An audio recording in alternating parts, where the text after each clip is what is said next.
Muito boa tarde a todos e a todas, resistentes que ficaram até agora, né? Eu estava falando com o FEST, em primeiro lugar eu gostaria de agradecer a esse companheiro de trabalho, companheiro de estudos. Nós tivemos a felicidade de fazermos o mestrado juntos na Universidade Federal de São Carlos. E de lá para cá continuamos a amizade, continuamos o trabalho juntos. Então, agradeço a EAP pelo convite, em seu nome. Agradeço a presença confortável e alegre dos companheiros aí que estiveram conosco fazendo as palestras.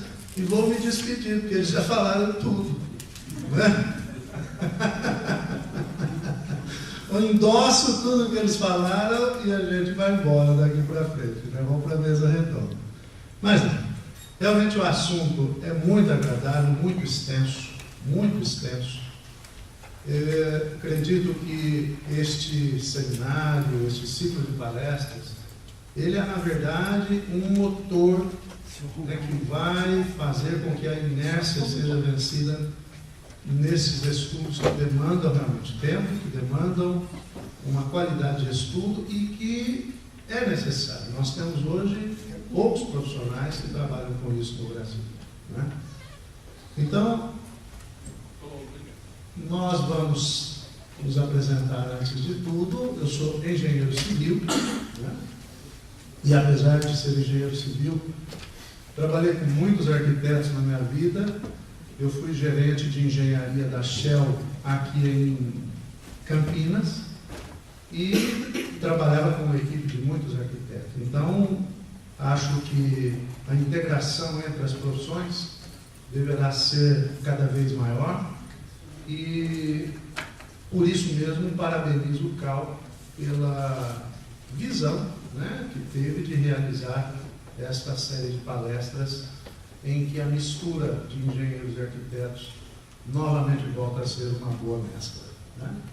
Sou mestre em engenharia urbana, como já disse, e professor de gestão de recursos hídricos e de resíduos sólidos no Unifeb em Barretos.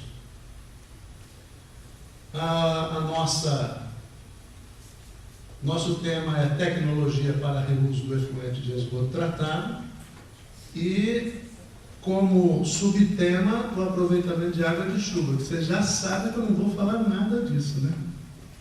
Daqui para frente não precisa mais, porque acho que o que pode ocorrer é a gente responder algumas perguntas na mesa redonda.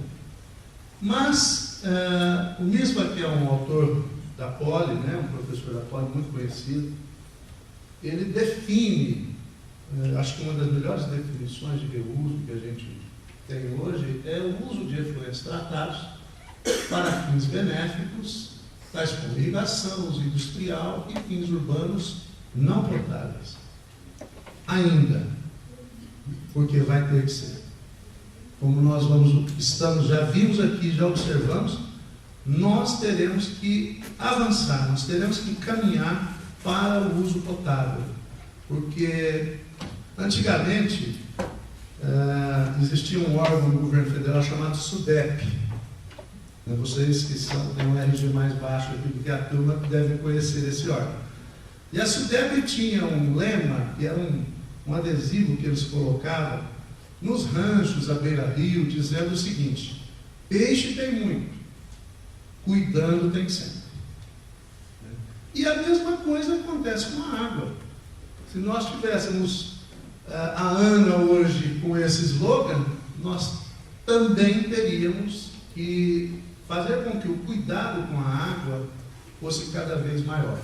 Então, ao falar de reuso, a gente tem que dar uma vista panorâmica na distribuição de água no Brasil. O Brasil é um dos países que mais tem água no mundo, certo? Nós temos uma coleção de água que representa 13%, 12 a 13% da água de todo mundo aqui no Brasil. Mas é mal distribuído que dói, né? Muito mal distribuído. Vejam só, no norte, onde a gente tem 7% da população, nós temos 45% de recursos hídricos. No Centro-Oeste, 6,4% da população, nós temos 18,8%. Né? Os recursos, aliás, 68% aqui, superfície, isso aqui é a superfície da área, né? Onde tem, mas, desculpa, 68,5% no Norte, 15% no Centro-Oeste, 6,5% no Sul, 6% no Sudeste, onde nós temos 42,6% da população. Ou seja, Deus deu muito, mas distribuiu mal.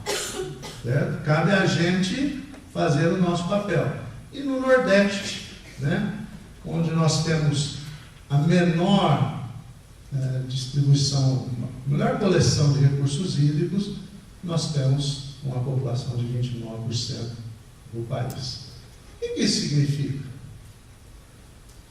Significa que em certos momentos a demanda específica de água, que é diferente desse consumo diário que nós temos, a demanda específica pode ser maior do que a oferta. E quando isso ocorre, nós temos aquilo que a gente denomina de estresse hídrico. O estresse hídrico, então, já está acontecendo em função deste evento de seca que nós estamos vivendo aqui no estado de São Paulo. Não só no estado de São Paulo, mas em todo o Sudeste. Tá certo? Então, por que usar efluente? Porque em certos momentos nós poderemos ter isso. Agora, é interessante que antes a gente faça uma análise de o que está acontecendo no mundo todo. Esse é um dado da ONU, tirado do trabalho da Tibaiuca. Em 1970, nós tínhamos 37% da população urbana no mundo. Em 2000, isso pulou para 47%, e em 2030 nós devemos ter 60% da população aglomerada em centros urbanos. Por isso nós teremos ilhas de calor, por isso nós teremos problemas com drenagem, problemas com pavimentação, problemas com a impermeabilização de um modo geral e principalmente com a poluição difusa, do qual o professor Plínio aqui tem um livro excelente, cujo assunto é pouco explorado, mas de grande importância. Porque, na verdade, esse first flush que a gente observa ocorre na cidade como um todo. E vai para onde? Vai para os cursos d'água. E tem também um grau de contaminação que precisa ser observado.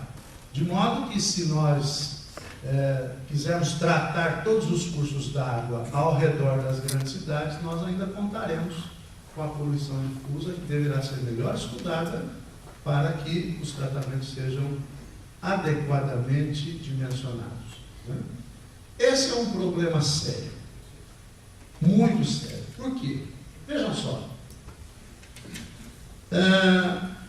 Quando a gente observa o crescimento da população mundial, isso aqui nós estamos falando em bilhões de pessoas, de 1950, e a gente vê assim, 50, 60, nós tivemos o grande fluxo migratório da zona rural para a zona urbana.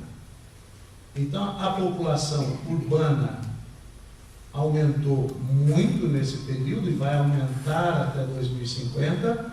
A população rural cresceu, mas por conta dos países subdesenvolvidos ainda. E um dado interessantíssimo que nós temos ainda, porque a população deve chegar a quase 9 bilhões de pessoas para que depois ela comece a decrescer. O IPEA diz que a população do Brasil deverá decrescer a partir de 2050, quando de 230 milhões de pessoas nós vamos passar novamente para 216 e estabilizarmos em torno de 180 milhões. Né? São dados que são importantes, mas o mais difícil disso tudo aqui é que nós teremos quase 1,5 bilhão de pessoas vivendo em favelas urbanas. Isso é grave, porque a favela não tem planejamento, não tem rede de distribuição de esgoto adequada, não tem rede de distribuição de água, ou seja, é um foco de contaminação. E favela existe onde? Em megalópolis, em metrópolis, em que as pessoas não têm acesso à possibilidade da habitação adequada. Então, isso é um dado sério, né, que a gente tem que observar, porque apesar de todos os esforços que o saneamento deverá fazer, nós ainda teremos problemas seríssimos na área social. E a área social, ela influencia diretamente na questão do saneamento. Por quê? O professor estava falando do CDHU, né, que fez um trabalho sugerindo aquela reserva de água de chuva. Eu fui secretário de Desenvolvimento Urbano de Barretos e nós fizemos 2 conjuntos do CDHU. E por uma exigência da própria CDHU, em convênio com a própria prefeitura, nós instalamos aquecedores solares em todas as casas. Todas. Um projeto da área social da prefeitura de Barretos, excelente, fantástico. Olha, sinceramente, a gente fica emocionado quando participa de um programa desse, que você pode melhorar a vida do outro. Depois de 60 dias não tinha um aquecedor solar.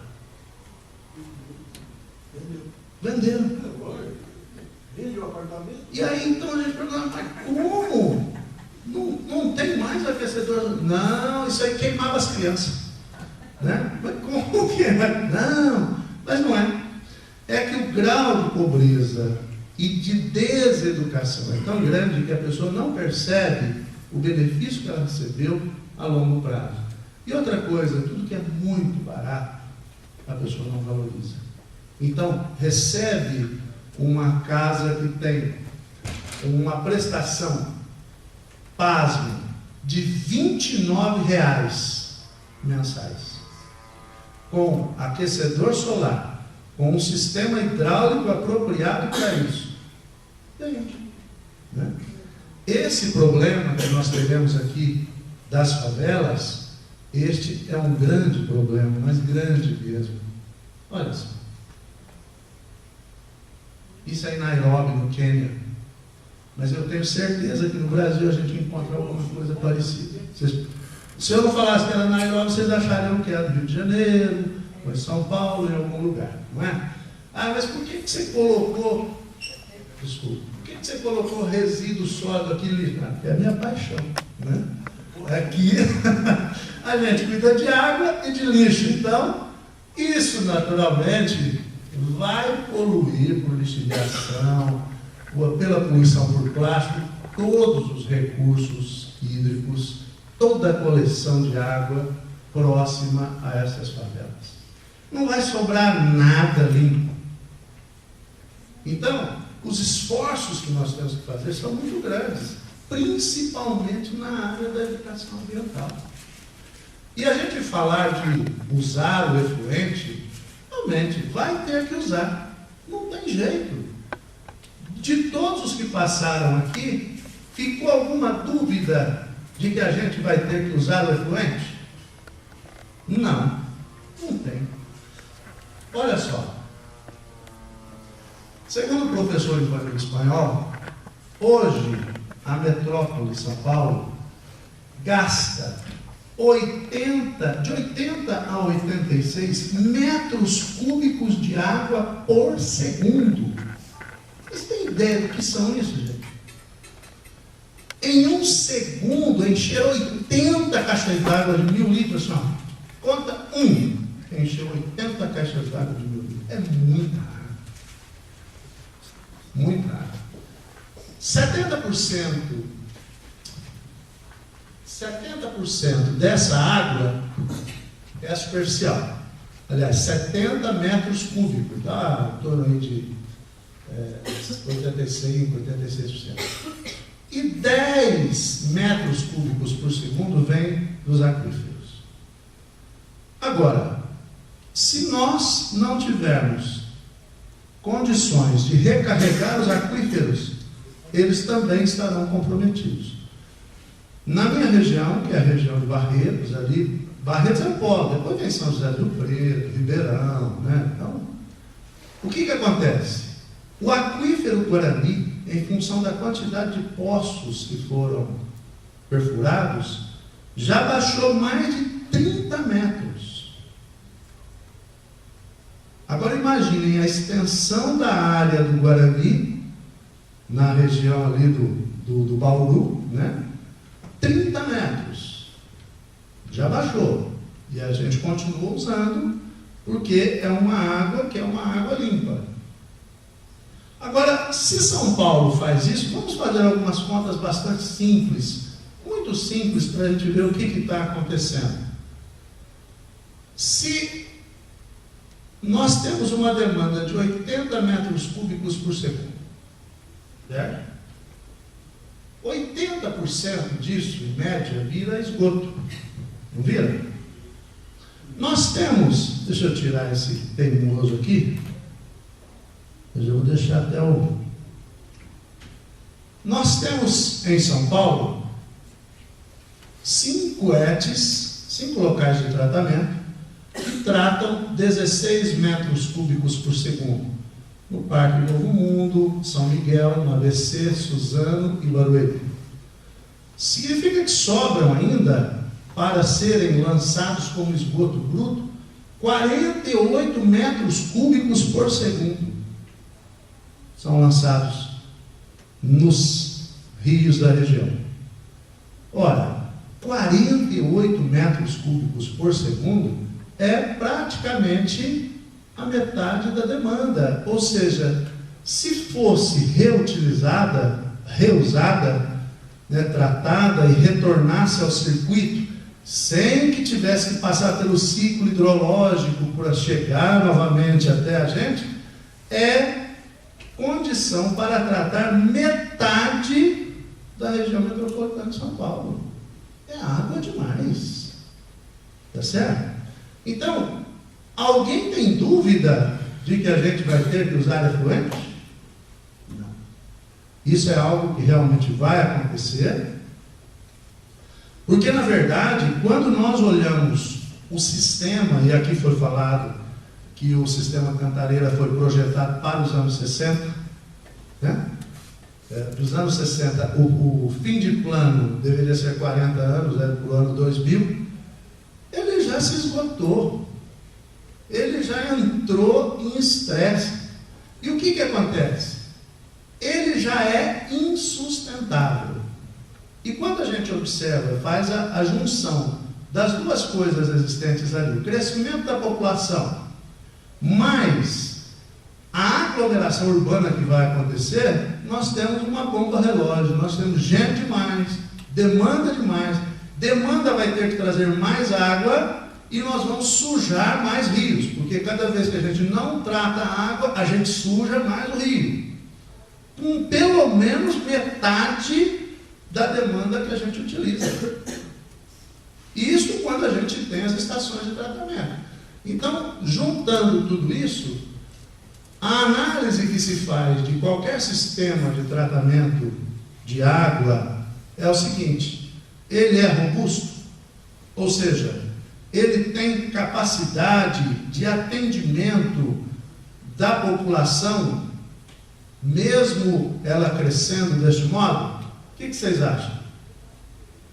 Já não está abastecendo direito nem o que tem, então ele não é capaz de suprir a demanda, então o sistema não se sustenta. A outra questão que se faz do sistema de abastecimento de água é o seguinte: ele tem resiliência. Resiliência é um termo que a psicologia adotou, e é a representação da capacidade que a gente tem de superar uma crise.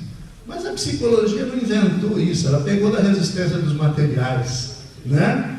Quando a gente estudava resiliência, que era a capacidade do material de retornar ao estado anterior à aplicação da tensão, certo? Ora, o sistema é resiliente? Ele tem capacidade? Não tem. Então, basta ver a crise do Cantareira que nós estamos vivendo hoje. Então, o sistema também não tem resiliência. Ou seja, nós temos praticamente, fazendo uma análise da região metropolitana de São Paulo, um sistema completamente insustentável. Agora, em todo o sistema de abastecimento, em média, 2/3 são gastos com rede de distribuição. 1/3 com o sistema de tratamento em si. Então acontece o seguinte, a rede de São Paulo, ela foi inclusive um dos temas que o Paulo Scaff bateu doído, né? A Sabesp hoje trata 3 bilhões de litros, joga 1 bilhão fora. São as perdas, dos 35% em média. Se nós observarmos dentro dos informativos existentes técnicos, né, principalmente os jornais da ACEMAR, que trazem lá algumas análises de sistemas de abastecimento de água no estado, no país como um todo, existem cidades que têm 60% de perda. Então, antes do reuso, a adequação da rede. Porque o que se vai ganhar com isso já é pelo menos 1/3. 1/3 do tratamento de água você deixa de gastar. Só com a adequação da rede. Então, antes do reuso, a adequação da rede. E para isso precisa ter política.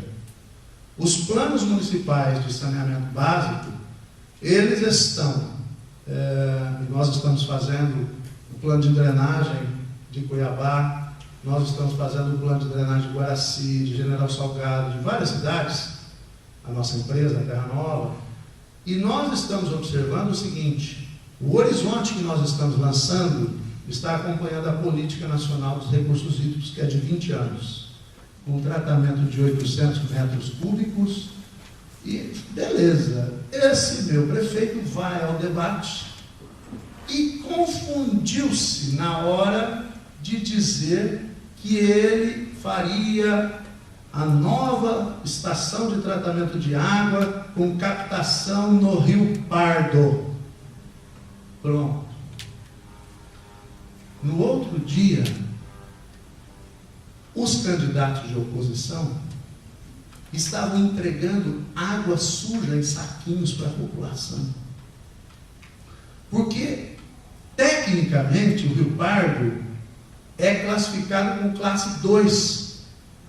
Basta um tratamento convencional para que se utilize a água dele para abastecimento humano.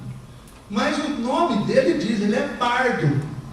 Então ele tem uma alta turbidez, né? Porque as terras são normalmente geradas pelo basalto, então tem muito óxido de ferro, e aquilo então faz com que a água seja marrom. A água do Rio Pardo. Olha, quase perde a eleição por conta de confundir o nome de um manancial de abastecimento. Foi o professor de Bernardo teve que ir, nós tivemos que dar explicações técnicas, mas é aquele negócio, com a população não adianta a razão, é mais emoção mesmo, né? Então, foi um problema, porque a aceitação pública precisa ser um dos itens que deve estar presentes no reuso. E como o professor colocou muito bem aqui, nós ainda não temos padronização para isso. Tá? Para o reuso de esgoto, ainda não tem. Então, quem é que vai botar a caneta no projeto? Este é o grande problema. Porque tem que ser alguém que conheça muito bem o que está fazendo. Daí então nós temos as tecnologias, que são as tecnologias convencionais de tratamento, os filtros biológicos, o carvão ativado e tal, os lodos ativados, que foram muito bem colocados aqui, e os não convencionais, que são aqueles mais modernos, como a utilização de membranas. A utilização de membranas, ela vai desde a microfiltração, e aqui cada vez mais diminui a porosidade da membrana, né? Até a osmose reversa. O stripping é para a remoção de nitrogênio, quando você faz a injeção de ar, né? A destilação, a diálise e os tratamentos não convencionais, que estão sendo muito utilizados agora, que é o ultravioleta e o TSA. Essa é uma instalação de não convencional por membranas, esse é um outro tipo, também já foi explicado. O que eu quero chamar a atenção aqui é a cor da tubulação. Vocês viram que chique? Né? É pink isso, né? A cor da tubulação de água de reuso é assim. Pink. Pelo menos está chique. Não é? Bom, as membranas estão aí, né? A microfiltração, a osmose. Quanto mais fechada a membrana, mais pressão você precisa ter para que os elementos possam ser filtrados e ali os componentes removidos, né? Até íons monovalentes são retirados pela osmose reversa. O ultravioleta é uma tecnologia biocida, né? Porque na verdade ela vai matar todos os elementos vivos por uma quebra na estrutura do DNA. Então vai acabar com tudo. Só tem um problema, o uso do ultravioleta, que é a turbidez. Quanto maior a turbidez, maior o tempo de exposição, ou chamado tempo de contato, que deve ter a água com a luz ultravioleta. Tá? Aliás, tem uma pesquisa muito interessante de uma professora da USP, que ela fez uma experiência para as águas do Nordeste. Ela fez a experiência lá no Nordeste. Ela pega essas garrafas PET de refrigerante, essas incolores, né? E coloca a água, mesmo que seja contaminada, em exposição ao sol por 3 dias.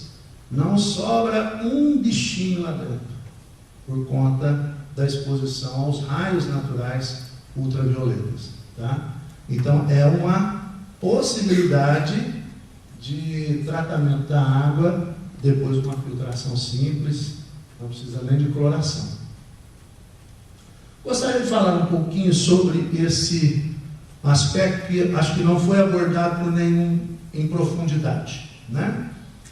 Porque não me deixaram muita coisa para falar. Então é o seguinte, olha, esse aqui é uma novidade que está sendo importada de Israel.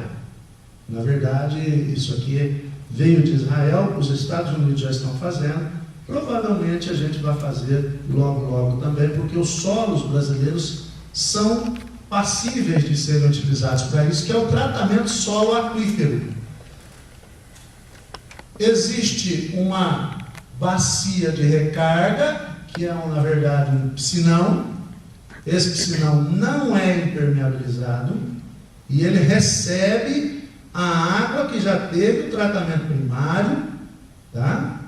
Talvez até o secundário, dependendo do tipo de resíduo, e é lançado nessa bacia. Qual a condição? É que o solo seja poroso. Não dá para fazer, por exemplo, em solo silto-argiloso ou em solo argiloso. Por quê? Porque ele não vai permear. Então, na verdade, isso tudo aqui funciona como um filtro. O efluente vai entrar pelo solo insaturado e vai chegar até o aquífero. vai se misturar com ele ali. Mas o que vai acontecer é que os grãos de areia aqui vão ser as mídias bacterianas, né, que vão agir na degradação da matéria orgânica existente nesse local.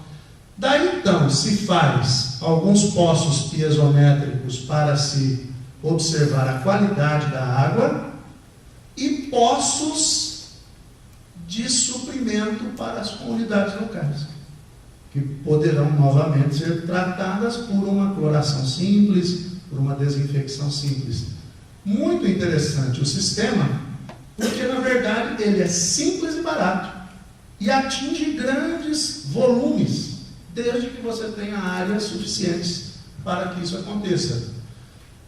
Algumas fotos aqui muito interessantes. Olha, este é o campo, tá vendo? Essa aqui é a entrada, ali é o campo se enchendo, a bacia de detenção se enchendo através do bombeamento do efluente, e aqui ele seco, que pode ser antes e depois da recarga no solo. Então, isto também tem sido um tratamento muito interessante. Por quê? Porque a remoção de elementos neste processo é muito interessante. Olha, sólido suspenso 100%, demanda bioquímica de oxigênio reduz em 98%, certo? A demanda química 85% e assim por diante, detergentes, ou seja, tem uma remoção interessantíssima o processo. Como nós estamos falando, né, num congresso, numa palestra que a gente também envolve muitos arquitetos, a ideia foi trazer experiências que trouxessem o reuso para mais perto da profissão, para mais perto dos arquitetos. Nós, engenheiros, lidamos com isso o tempo todo e para nós é uma coisa que já é tranquila, tá? Nós já sabemos que é inevitável que aconteça, mas algumas experiências são interessantes da gente ver. Então, primeira coisa que a gente tem que observar é que, por exemplo, na nossa casa, como é que funciona a questão do esgoto? Primeiro, os nossos filhos, a nossa mulher, a gente só vive porque tem água e comida, não é? Só de água a gente não vive, então tem que comer.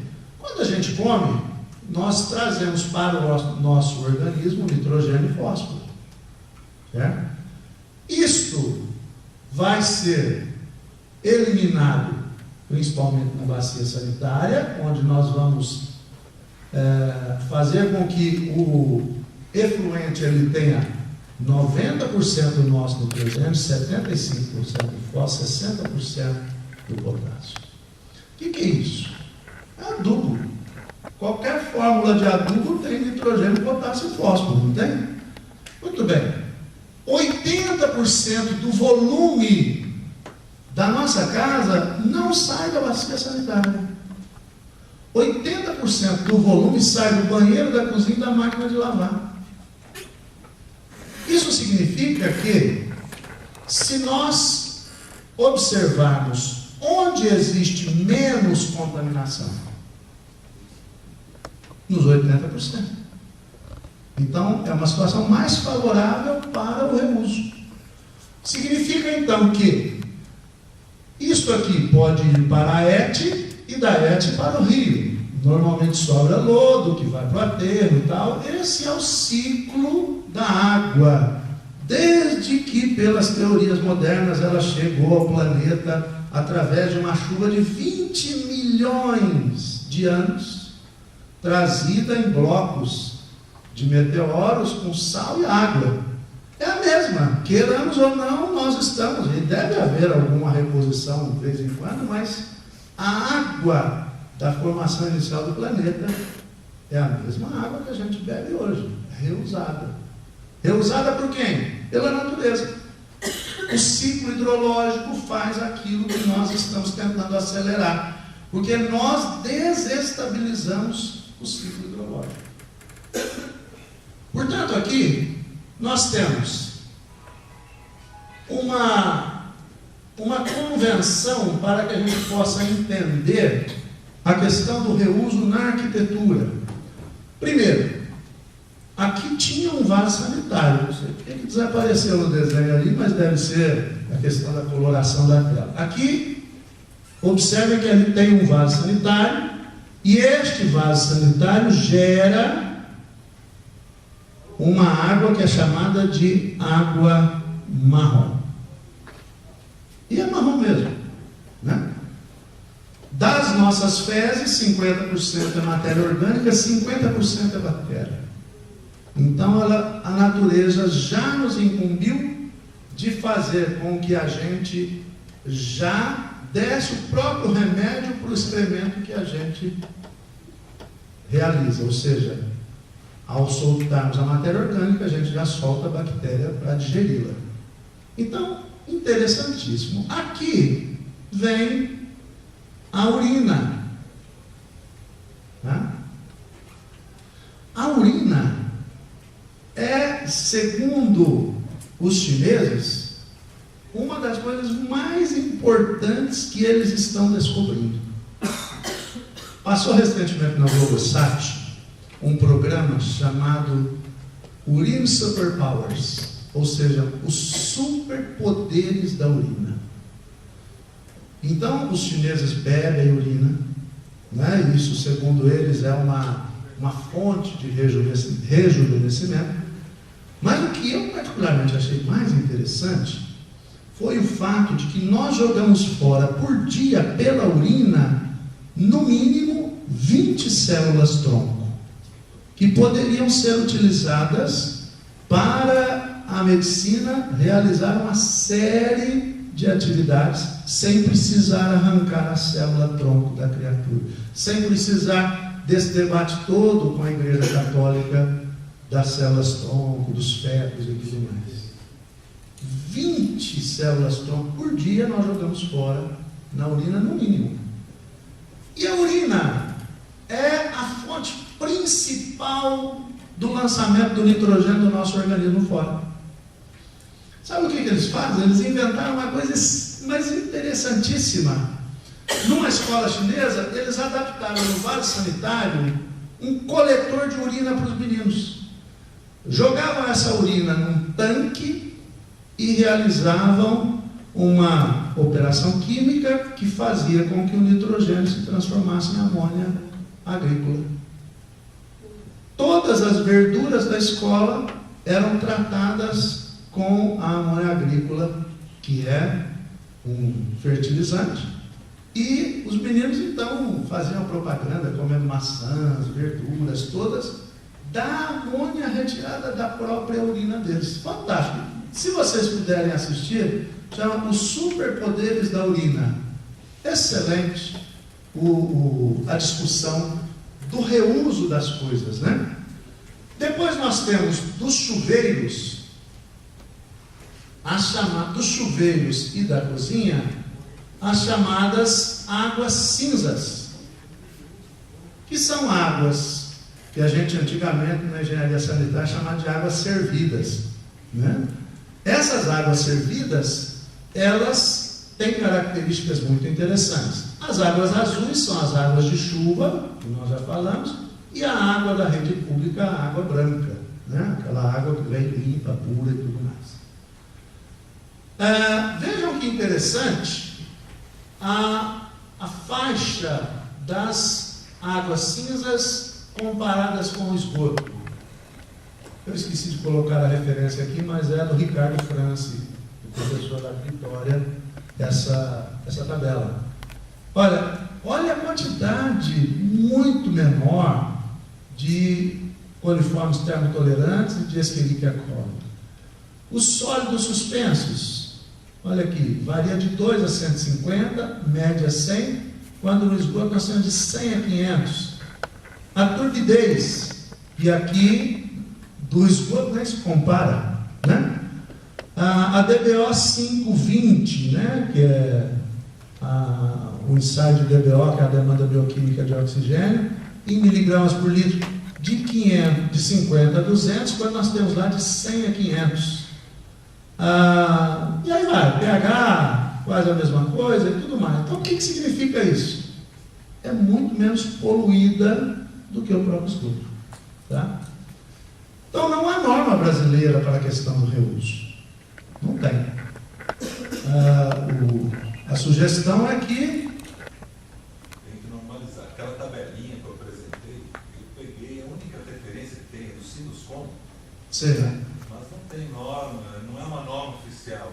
Foi um grande trabalho que o Sinuscom fez, mas não é norma, ainda não está normatizado a questão de qual é o padrão, afinal, de água de reuso. Na verdade é o seguinte, eu não quis fazer uma apresentação maçante e tal, mas eu tenho comparativos da Alemanha, da Itália, do Japão, sobre essas águas e o que eles, né, realmente têm lá, mas não tem, no Brasil não tem, fica aí a sugestão da hora, está na hora da gente começar a pensar isso, né? Está na hora da ABNT começar a pensar nessas coisas todas. Com relação ao reuso em si, né, mesmo que seja das águas que são cinzas, poucos municípios, poucas cidades já legislaram ou permitiram. E uma grande dificuldade que nós temos é que faltam nas prefeituras municipais corpo técnico para aprovação dos projetos de reuso. Está negativo, eu acho, no momento. Portanto, quem é que vai fiscalizar? Nós temos, na verdade, mais dúvidas e inseguranças do que certezas. Então, para que a gente possa pensar num edifício, né, pensando na arquitetura e na engenharia, num edifício verde, onde a gente tenha telhados verdes, onde a gente tenha processos de reuso, nós precisamos, primeiro, de pensar no sistema hidrossanitário